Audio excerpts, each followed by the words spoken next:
할렐루야. 네, 오늘은 계시록 4장 5절부터 마지막 11절까지고, 지난 시간에는 이제 1절부터 4절까지 상고했죠. 일곱 금초대 교회를 하나님께서 세우신 후에, 주님께서 세우신 후에 그 일 후에 반드시 속히 될 일, 이후에 마땅히 될 일을 4장 1절부터 보여주시는, 그 이후에 마땅히 될 일이 뭐냐면 금멸요관을 쓴 24장로와 내 생물이에요. 말씀의 초점은 어디에 있냐면 금멸요관 쓴 24장로와 내 생물이다 이겁니다. 그들이 보좌 앞에서 금멸요관을 쓰고 앉아있고 내 생물이 하나님을 찬양하고 있는 거예요. 그것이 일곱 금초대 교회 다음에 될 일이고, 그것을 사도 요한에게 보여주고 있는 거예요. 그러면 일곱 금초대 교회를 통해서 무엇을 이루신다는 거예요? 24 금멸요관 쓴 장로들을 이루시는데 뭘로 이루셔요? 내 생물의 역사로 이루신다 이겁니다. 간단한 거예요. 요점은 그거예요. 그럼 일곱 금초대 교회를 통해서 가장 큰 영광을 받는 게 뭐예요? 24 장로예요. 금멸요관 쓰는.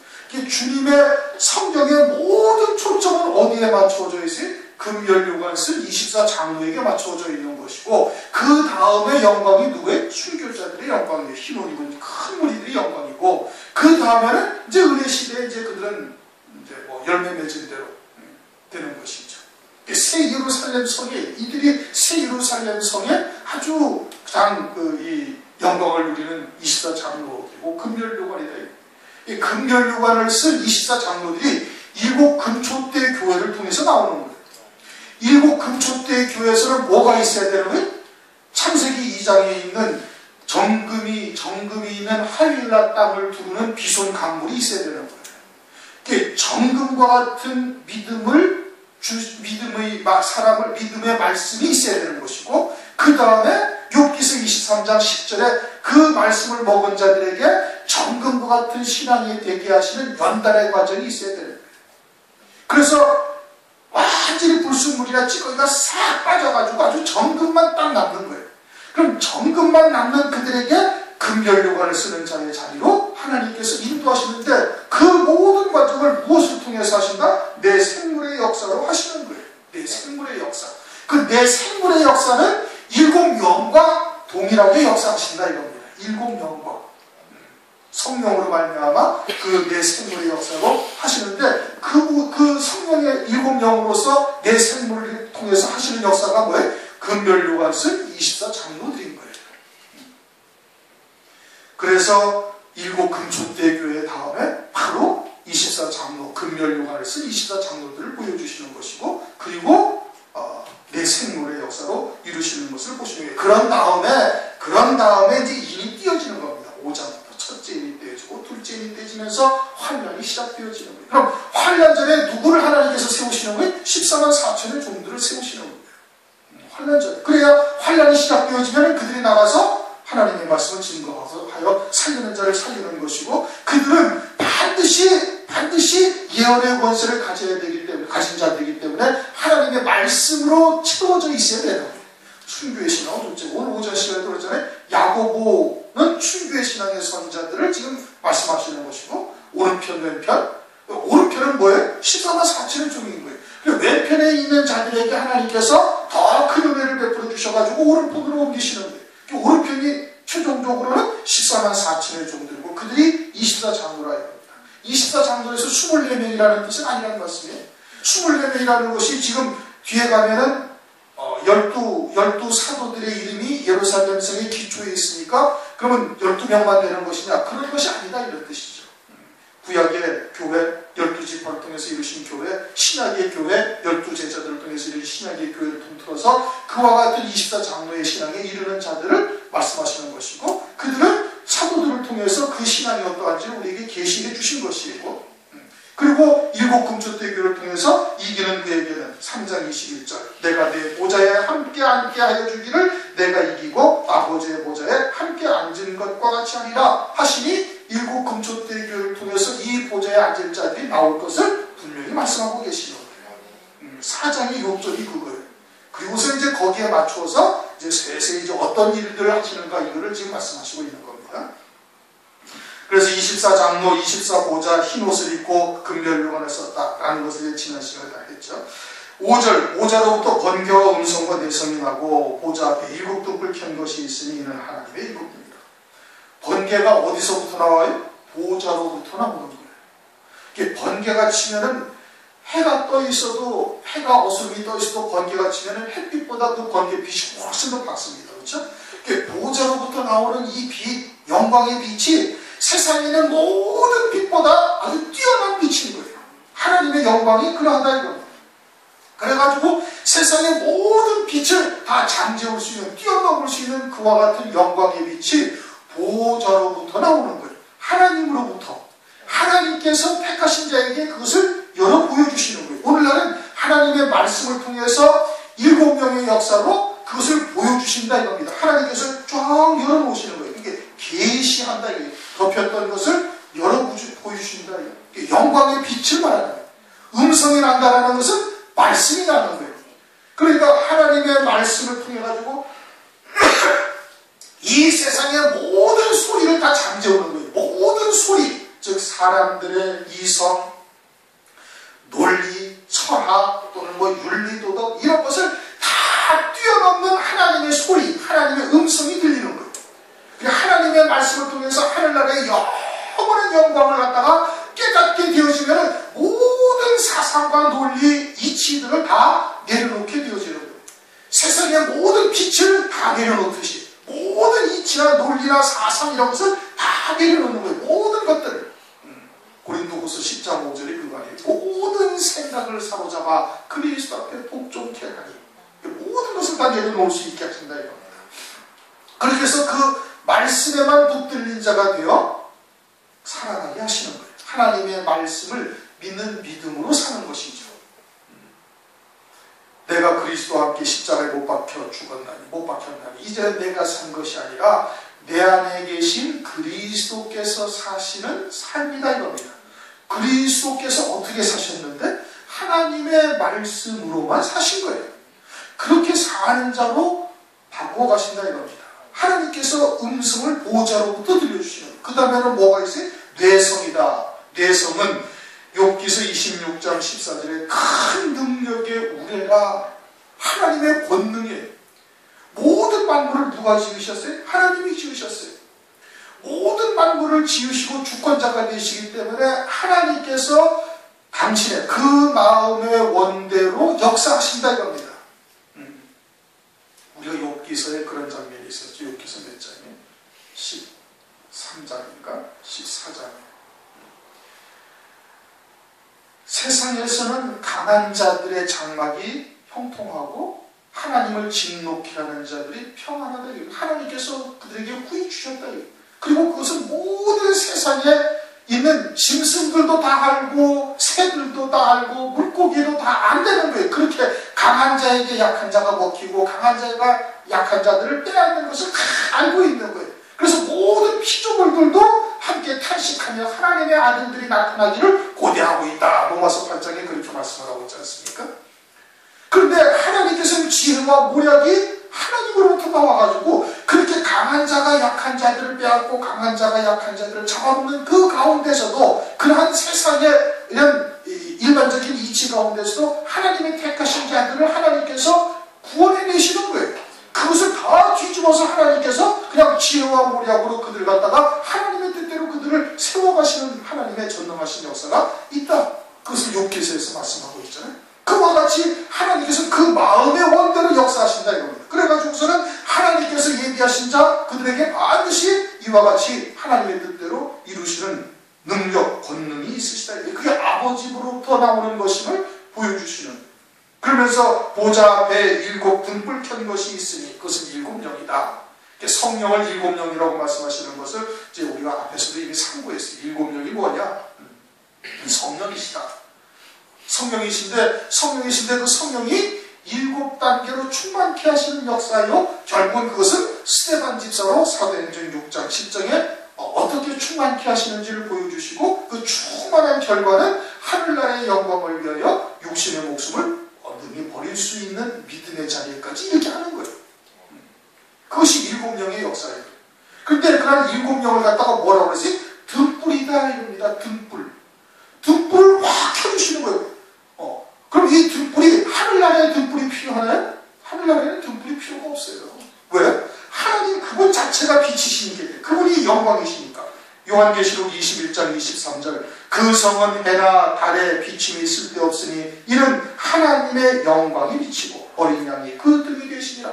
그리고 해나 달이 쓸데가 없다는 게 하나님 나라에.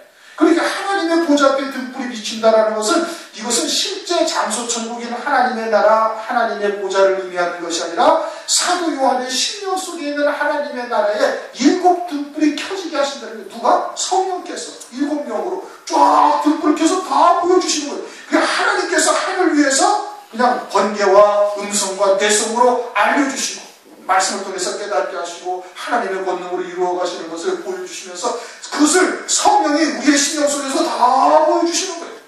등불, 7 등불이라는 것은 아주 모든 것을 태초부터 새말까지 모든 것을 다 보게 하신다 이겁니다. 다 완전하게 보게 하시는 것이죠. 7 등불로. 그리고서는 계시록 5장에서는 뭐라고 했어요? 7 눈이다 이거예요. 하나님께서 등불을 켜놓으시고 우리들에게 하나님께서 성령으로 등불이 우리들로 눈으로 그걸 보게 하시는 거예요. 하나님께서 번개와 음성과 내성을 치시면서 하나님의 전지전능하신 역사가 무엇인지를 알게 하실 뿐 아니라 이제는 우리의 신령 속에서 등불을 확 밝히실 뿐 아니라 눈으로 그거를 다 보게 하시는 거예요. 그럼 누가 이루시는 거예요? 하나님이 이루시는 거예요. 택하신 자들에게 하나님께서 보여주시고 보게 하시고 이루시는 권능을 믿게 하신다 이겁니다.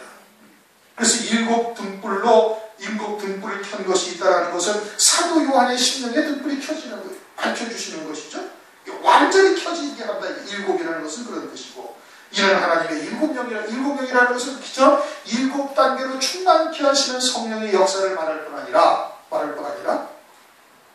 다니엘서에 가면은 다니엘의 세 친구가 풀무불에 던져지는데 그 풀무불이 몇 배나 더 뜨겁게 했다고요? 평소보다 7배나 더 뜨겁게 하셨다.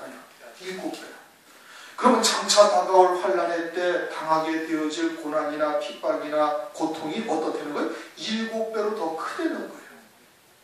그러니까 7배로 더 큰 적그리스도의 환난을 7배로 더 큰 능력으로 하나님께서 우리에게 입혀주셔서 그 핍박과 그들의 그런 이 환난의 때를 넉넉하게 이겨나갈 수 있게 하시는 거예요. 7배의 권능을 우리에게 주신다 이겁니다. 그런데 24장로는 결국은 무엇을 의미하는 거예요? 14만 4천의 종들을 의미하는 것이고 그들은 두 진리를 말씀하는 것인데, 이것이 계시록 11장에 가면 예언의 권세와 아울러서 철장 권세를 줘요. 철장 권세. 그래서 하늘을 닫아서 비가 오지 아니하게 하고 그들을 해하려 하는 자에게는 말하는 대로 재앙이 그들에게 임하게 하셔가지고, 그래가지고는 그들을 아무도 건드리지 못하게 하는 거예요.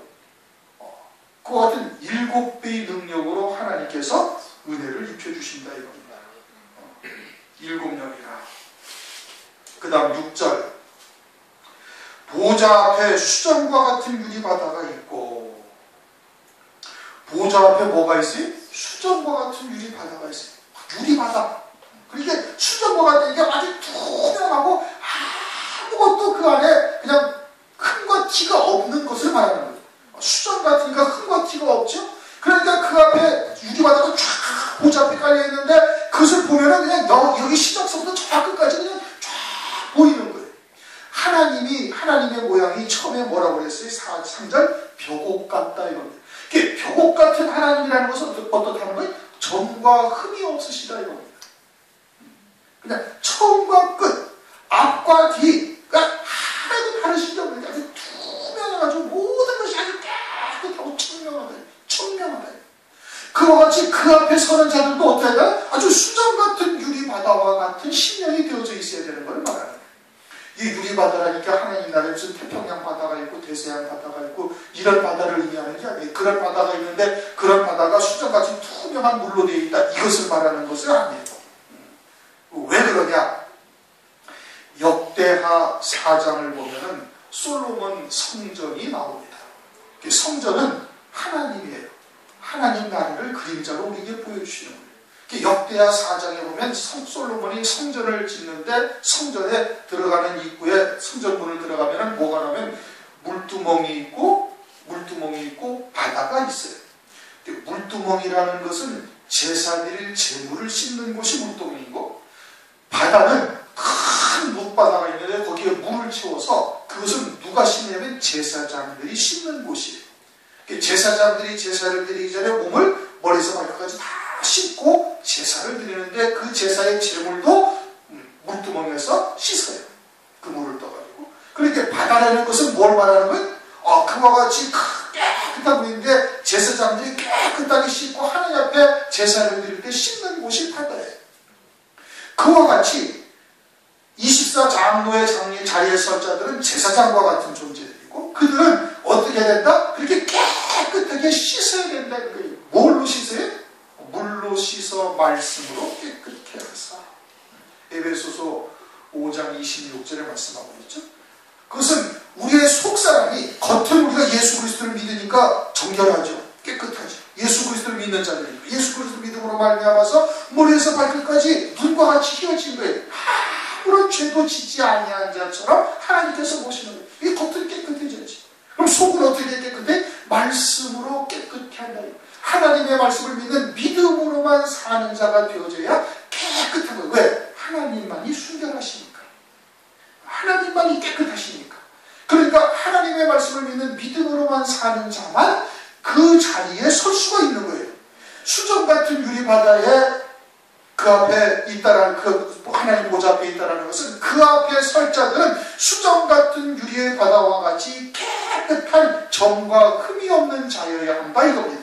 어떻게 점과 흠이 없어야 되는 거예요? 예수 그리스도를 믿어서 의의 옷을 입어야 되는 것이고, 그 다음에는 하나님의 말씀으로만 사는 자가 되어져야 깨끗해요. 사람의 이성이나 세상의 이치나 이와 같은 것들이 섞이면 안 되는, 철학이 섞여도 안 되고 세상의 윤리도덕이 섞여도 아니 되는 거예요. 오직 하나님의 말씀을 믿는 믿음으로만 사는 자가 되는 거예요. 그러니까 순교한 영혼들은 하나님의 말씀을 인하여 육신의 목숨을 딱 버리고 있는데, 세상에서도 아무것도 그들에게 영향을 줄 수가 없는 것이고 하늘에 속한 자가 되어져서 완전히 세상에서 벗어난 자가, 세상을 뛰어넘은 자가 되어졌으니까 그 앞에 설 수가 있는 거예요. 그 앞에 설 수가 있는 것이죠. 계시록 7장을 가면 아무라도 능히 셀 수 없는 큰 무리가 흰 옷을 입고 손에 종려나무 가지를 들고 어린 양과 보좌 앞에서 찬양을 해요. 그 흰 옷을 입었다는 것은 뭐예요? 속과 겉이 깨끗하다는 겁니다. 깨끗해서 하나님의 보좌 앞에서 찬양을 할 수 있을 정도로 아주 수정 같은 유리바다에 설 수 있는 자와 같은 자리에 서 있는 거예요. 이게 순교한 자들만 이 자리에 쓰는 거예요. 순교한 자들만 쓰는 거예요. 그와 같은 믿음의 자리에 이런 모세도 쓰는 것이고, 아브라함도 그 자리에 쓰는 것이고, 이삭도 그 자리에 쓰는 것이고, 그렇게 마지막 때를 환란을 통해 가지고 순교를 통해 그 자리에 서게 하신다 이겁니다. 수정 같은 유리바다가 있고, 보좌 가운데와 보좌 주위에 네 생물이 있는데 앞뒤에 눈이 가득하다. 보좌 가운데와 보좌 주위에 뭐가 있어요? 네 생물이 있다는 거예요. 보좌 가운데는 그건 누가 계시는 곳이? 하나님이 계시는 곳이에요. 성삼에 하나님이 계신 곳이 보좌 가운데예요. 그런데 거기에 뭐가 있어요? 네 생물이 있더라. 지금 그렇게 말씀하고, 보좌 가운데와 보좌 주위에 네 생물이 있다. 그렇게 지금 말씀. 보좌 가운데 있다라는 것은 하나님 아버지가 계신 곳인데, 거기에 네 생물이 함께 있다라는 것은, 그것은 하나님께서 내 생물과 동행하시는 거예요. 이것은 에스겔서 1장 20절을 보면, 어디든지 신이 가려하면 생물의 신도 가려하는 곳으로 가고 바퀴도 그 곁에서 들리니 이는 생물의 신이 그 바퀴 가운데 있습니다. 그룹 이사야서나 에스겔서 보면 그룹이 나오고 스랍이 나오죠. 생물이라는 것은 그와 같은 그룹이나 스랍을 의미하는데, 이 그룹이나 스랍 위에 그 스랍이 하나님의 신이 가고자 하는 대로 그냥 그대로 간다는 거예요. 그리고 하나님의 신이 그 안에 함께 계셔서 성령으로 이루시는 구원의 역사를 실제 일하는 존재는 생물로서 그와 같은 역사를 이루시는 거예요.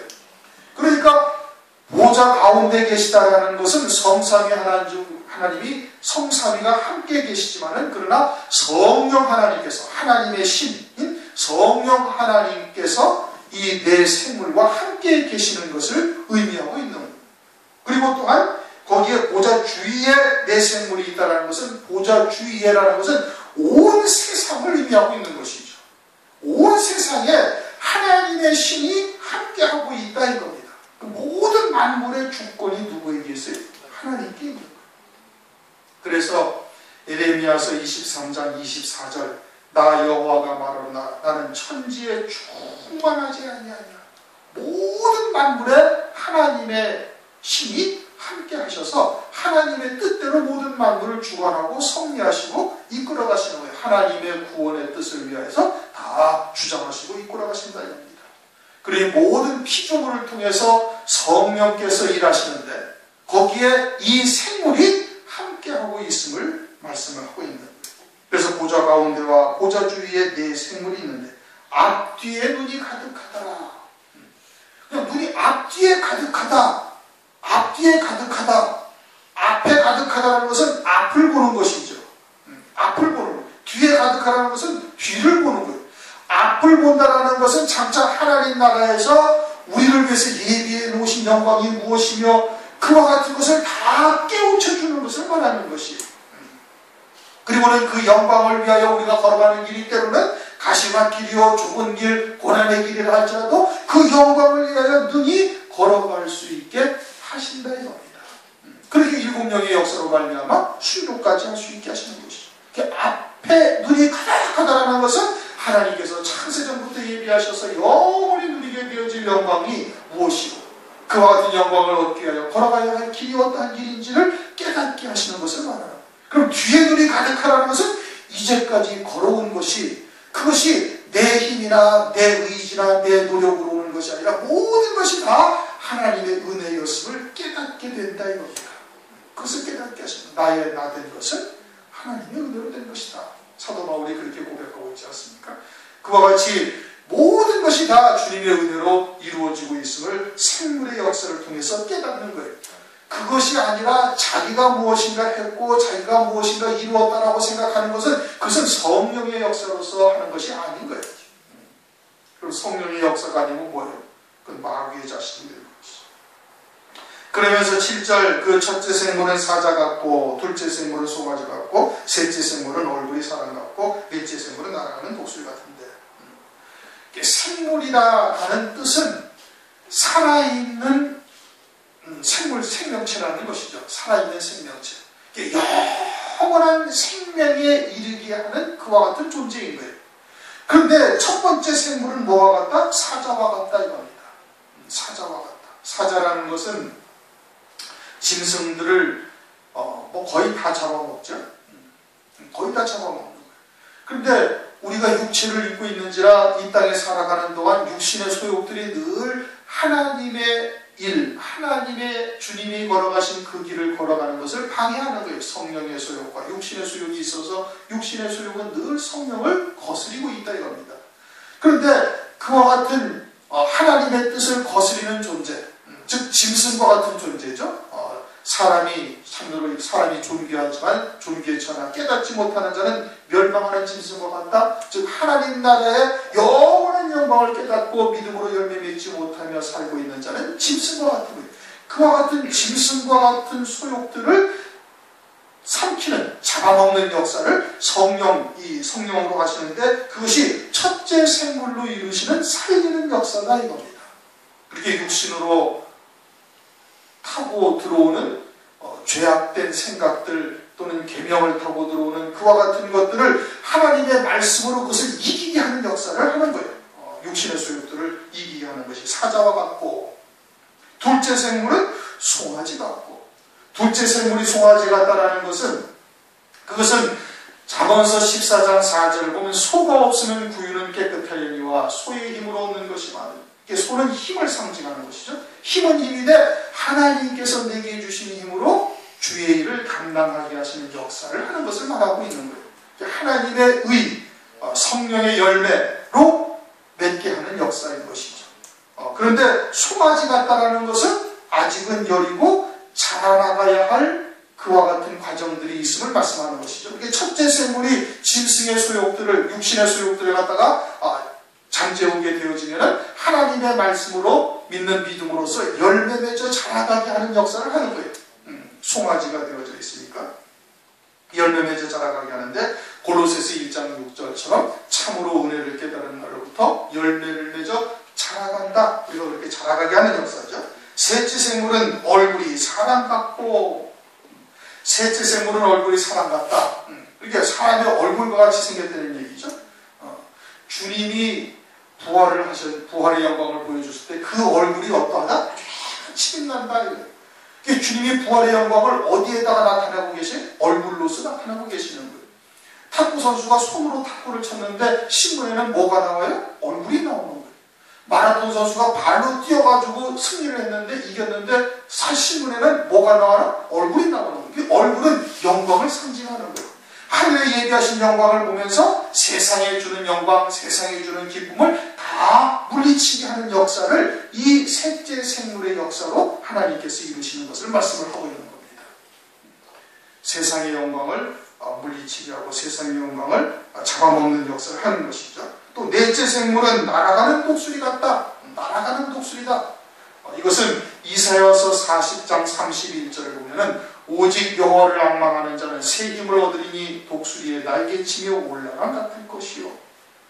하나님을 앙망하는 자, 소망하는 자는 늘 독수리가 날개치며 올라가는 것 같은 새 힘을 주신다 이겁니다.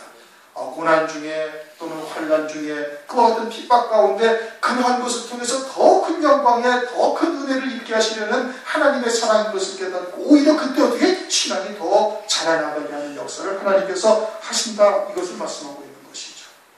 그래서 환난 가운데 핍박당하고 환난 가운데 짓밟힘을 당할 때 오히려 찬송하게 하는 은혜를 입게 하시는 거예요.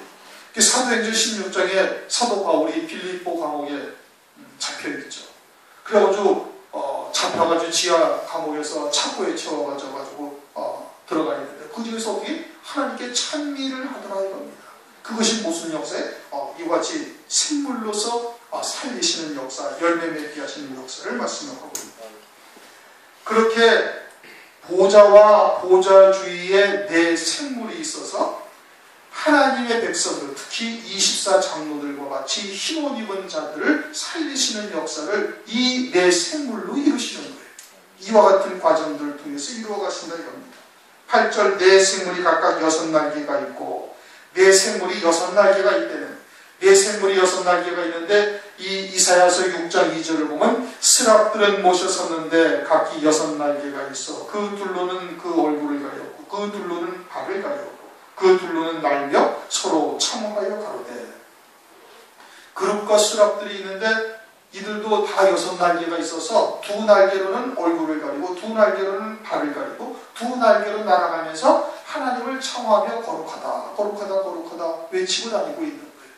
두 날개로 얼굴을 가리는 것은 이와 같이 이루어진 역사가 내 영광을 위해서 한 것이 아니라 전부 다 하나님의 영광으로 이루신 것이라는 것을 알고 있는 것이죠. 스라비.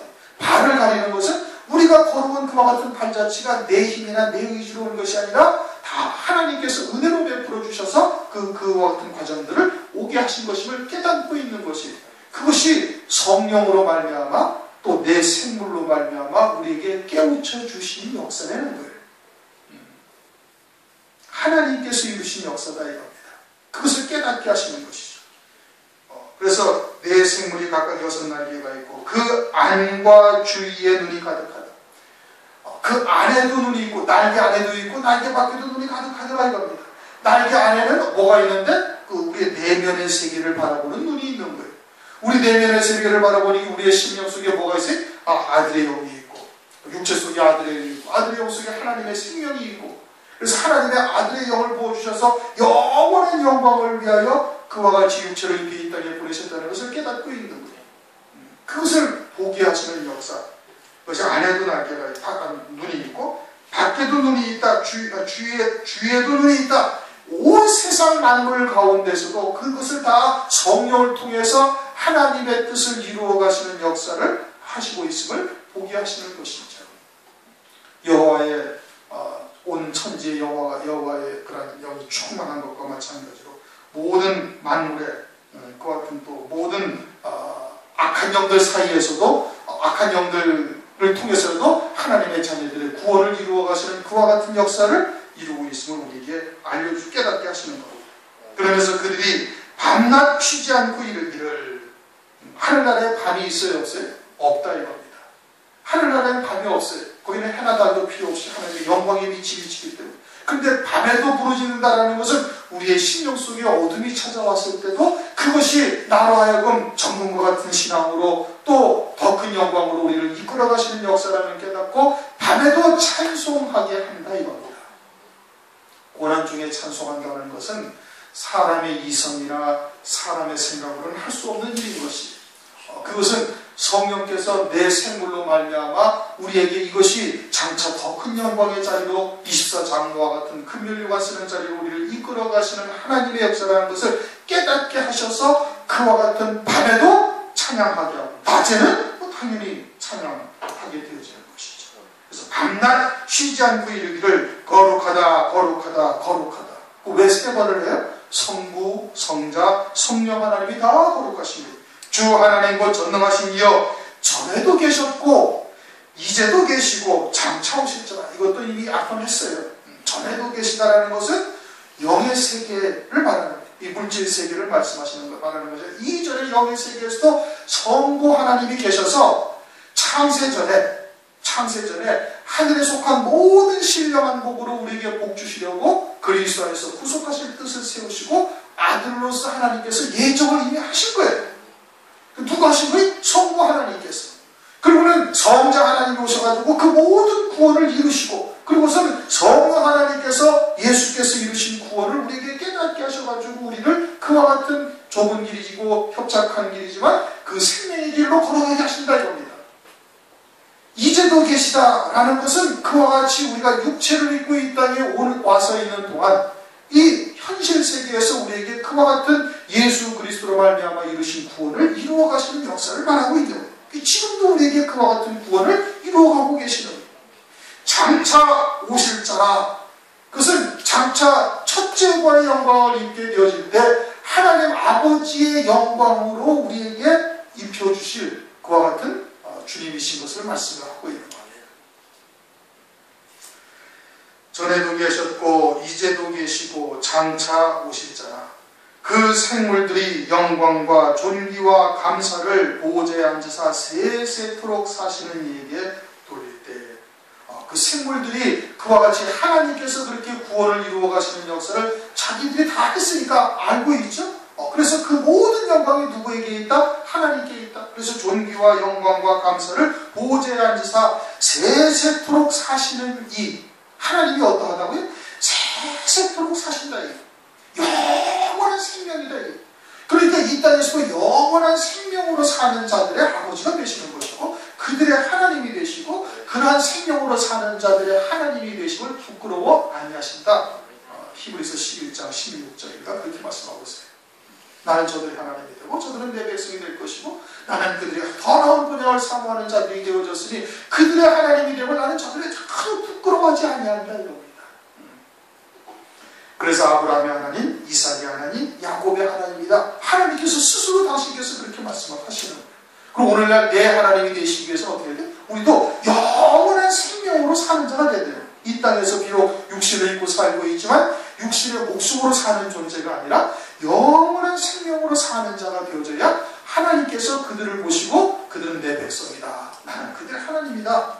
세세토록 사시는 이에게 돌릴 때 24장로들이 보좌에 앉으신 이 앞에 엎드려 세세토록 사시는 이에게 경배하고 자기의 멸류관을 보좌 앞에 던지며. 자기의 멸류관을 왜 던져요? 이것은 내 생물로 이루시는 역사요 하나님께서 받으실 영광이다 이겁니다.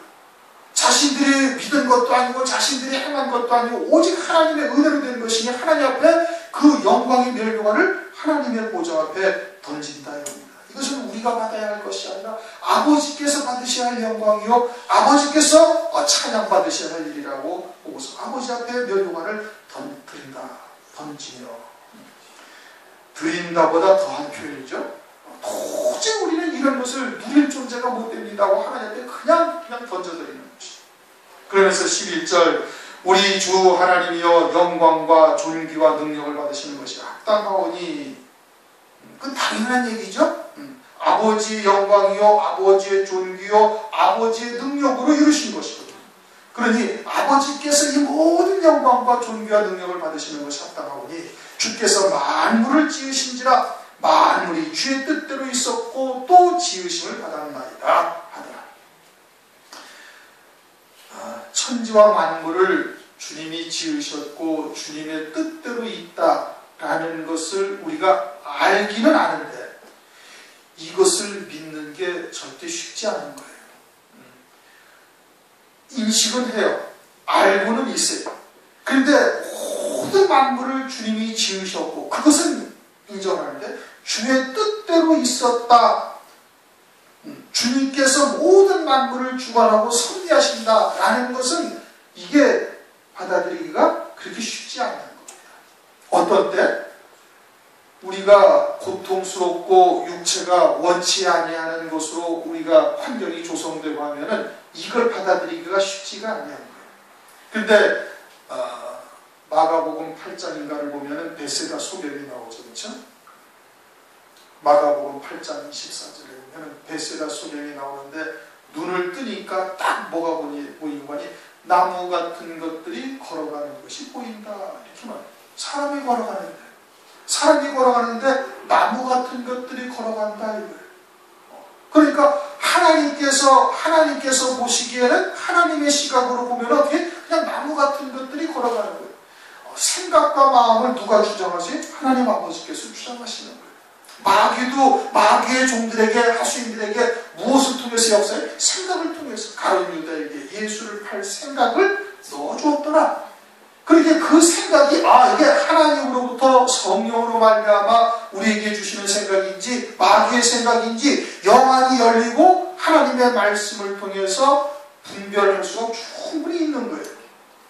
그런데 거기에 자꾸 잡혀다니면 안 되는 것이죠. 분별이 되어지면 어떻게? 그러한 생각과 그것을 나사렛 예수 이름으로 물리쳐버리고 하나님의 말씀을 믿는 믿음으로 자기의 발걸음을 옮겨야 되는 거예요. 옮겨야 되는 것이죠. 그와 같이 모든 만물의 주권이 누구에게 있다? 하나님께 있다 이겁니다. 그것을 우리가 인정을 해야 되는 거예요. 그러면 우리에게 다가온 모든 것을 우리가 그대로 받아들일 수가 있는 겁니다. 사무엘하를 보면은 다윗이 밧세바와 간통을 하고 나단 선지자에게 책망을 받은 후에 밧세바와 사이에 낳은 아이가 시름시름 앓습니다. 그렇죠? 사무엘하 12장, 13장에 보면 그 12장에 시름시름 앓아요. 일주일 동안. 그래가지고 다윗이 그걸 살리려고 하나님 앞에서 금식하며 기도하면서 밥도 먹지 않냐고 얼굴도 씻지 않냐고 하나님 막 올라가면 철야하며 기도하고 하나님께 부르짖어 기도한 거예요. 그 아이 하나 살려달라고. 그런데 일주일 동안 시름시름 하다가 하나님께서 딱 데려가 버리신 거예요. 딱 데려가 보시니까 다윗이 어떻게? 데려가서 아이가 죽었다는 얘기를 신하로부터 딱 듣자 자리에서 딱 일어나서 씻고 옷을 갈아입고 밥을 먹어요. 그 다윗이 하나님의 절대 주권에는 하나님의 주권에는 아주 절대 순종하는 자예요. 그러니까 내 마음에 합한 자다 이거예요. 그게 다윗의 신앙인 거예요. 대단한 신앙이죠. 우리는 만약에 그랬을 경우에 그거 하나님 그냥 어린애 하나 그거 하나 살려달라고 혼자 부르짖고 기도하고 막 금식하며 기도했는데 그거 하나 살려주시지 하나님 막 데려가시냐고 그냥 떼거지를 쓸 건데 다윗이 어떻게 그냥 하나님 앞에 딱 꿇어버리는 거예요. 모든 생각을 사로잡아 그리스도 앞에 무릎을 꿇게 한다 이겁니다. 그보다 더한 것은요. 사무엘하 2장을 보면은 사울 왕이 딱 죽었다는 소식을 들어요. 사울 왕이 딱 죽었어요. 그러니까 사울을 위해서 사울과 요나단을 위해서 애가를 지었더라 해가지고 아주 중심으로 슬퍼하는 거예요. 누가 죽었는데? 사울이 죽었는데. 사울이 어떤 사람이 10여 년 동안을 다윗을 죽이려고 그냥 틈만 나면 군대를 보내고 어찌하든지 죽이려고 몇 번씩이나 쫓아다니며 다윗을 그냥 산중 구렬로 도망다니게 만든 장본인이 사울이에요. 10여 년을 그렇게 했어요. 그러면 사울이 죽었으면 어떻게 하겠어요? 그냥 우리 같으면 할렐루야 쾌지나 칭칭나네 원수가 죽었구나 응답하셨구나 하면서 난리를 칠 건데 다윗은 어떻게? 슬퍼하며 애가를 지었다 이거예요. 왜? 그도 비록 기름병으로 기름 부은 자지만 하나님의 종이었던 거예요. 하나님께서 세우셨던 자예요. 그러니 하나님이 보시기에 그가 바르게 하나님의 뜻을 깨닫고 하나님으로부터 부름받은 대로 쓰임받았으면 하나님이 좋아하셨을 텐데, 기뻐하셨는데, 그럼에도 불구하고 육에 속하고 세상에 속하고 권력에 취해가지고 하나님을 떠난 삶을 사는 것을 하나님이 애통해 하시는 것이라 이겁니다. 그렇게 하나님의 뜻과 완전히 하나가 되어져가지고 하나님이 슬퍼하신 것처럼 슬퍼하는 거에 사울이 죽은 것을, 그러니까 내 마음에 합한 자예요. 하나님의 말씀 앞에 하나님의 뜻 앞에 그냥 절대 순복하는 거예요. 모든 만물이 주의 뜻대로 있었다. 이거 참 믿기가 쉬운 것이 아니에요. 그게 다윗의 믿음이에요. 아브라함은 또 어때요? 아브라함은 또 하죠. 아브라함은 믿음의 조상 아니에요? 모리아산에서 이삭을 제물로 딱 드릴 때 아브라함이 히브리서 11장에 뭐라고 해요? 네 후손은 반드시 이삭으로 말미암으리라 하신 그 말씀을 믿은 거예요. 그리고 모든 이성과 모든 것들을 다 그 말씀 앞에 딱 무릎 꿇게 한 거예요. 반드시 하나님의 말씀대로 이루시리라. 불태워 살라 불살라 죽였을지라도 그 죄 가운데서 다시 살리셔서 그 말씀대로 네 후손은 반드시 이삭으로 말미암으리라는 하나님의 약속의 말씀대로 되리라 하고 그걸 믿어버린 거예요. 우리는 이성이 훨씬 더 많이 앞섭니다. 세상의 요령이 훨씬 더 많이 앞서고 있는 것이 우리들의 모습인 거예요. 그것을 믿음으로 사는 게 아니라니까요. 모든 만물이 주의 뜻대로 있었고 주님의 주권자가 되셔서 행하고 계시다는 것을 그걸 믿고 있지 아니하는 거예요. 그리고는 다급할 때 힘들 때만 하나님의 말씀 가지고 하나님 앞에 나오고 부르짖는 것 아니겠어요? 그건 믿음의 삶이 아닐까요? 다윗과 아브라함과 같은 그 믿음의 자리에 있어야 이와 같은 자리에 이를 수가 있는 겁니다. 24 장로의 자리는 그냥 올라갈 수 있는 곳이 절대 아닙니다. 그냥 뭐 대충 시간이 지나다 보면 되겠지. 그게 아니라 오늘날 그와 같은 믿음으로 우리가 살아가고 있는지 우리 스스로를 돌아보자는 거예요. 고린도후서 13장 한번 잠깐 보십시오. 뭐라고 말씀하십니까? 고린도후서 13장 5절.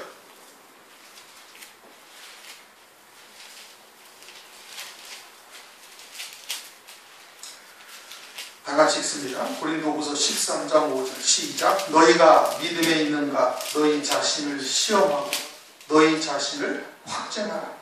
예수 그리스도께서 너희 안에 계신 줄을 너희가 스스로 알지 못하느냐? 그렇지 아니면 너희가 어려운 자라. 너희가 믿음에 있는가?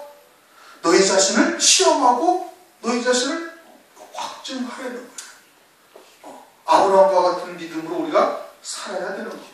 다윗과 같은 믿음으로 우리가 살아야 되는 거예요. 그러한 믿음으로 우리가 살아가고 있는지를 너희 스스로를 시험하고 너희 스스로가 그렇게 믿음으로 살고 있다고 하나님 앞에 내보여라, 이런 뜻인 겁니다. 그것이 주께서 만물을 지으셨고 주의 뜻대로 있었고 라는 뜻이에요. 그러한 믿음의 자리에 우리가 이르시기를 바랍니다.